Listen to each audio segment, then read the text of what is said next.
Hi guys, welcome to week 7 of class. This week we are going to dive into the post-war 1812 period, a period of history known as the Era of Good Feelings. And I explain why we get this term, the Era of Good Feelings, in the lecture, but the reality of it is that this was a time of great political, social, and economic strife and problems. And indeed, we're going to be talking about a number of these issues, including the Panic of 1819, which was an economic depression, which came to really squeeze the nation and caused a lot of problems. We're going to be looking very specifically at something called the Missouri Compromise. This is something that you definitely want to hone in on and think about, because the Missouri Compromise comes up over and over again as we move closer towards the Civil War. It was an issue of slavery and its westward expansion. One of the things I will say, I am convinced that the cause of the Civil War was not necessarily slavery as an institution, but its westward expansion.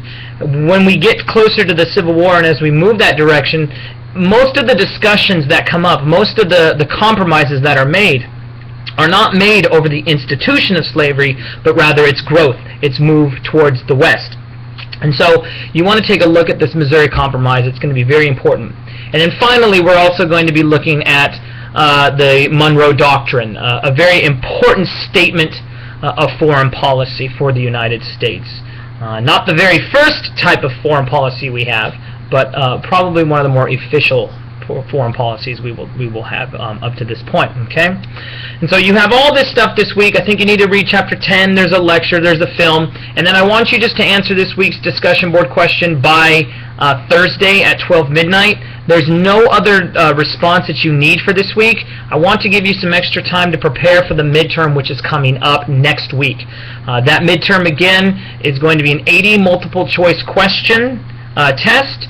Each question is worth 2.5 points.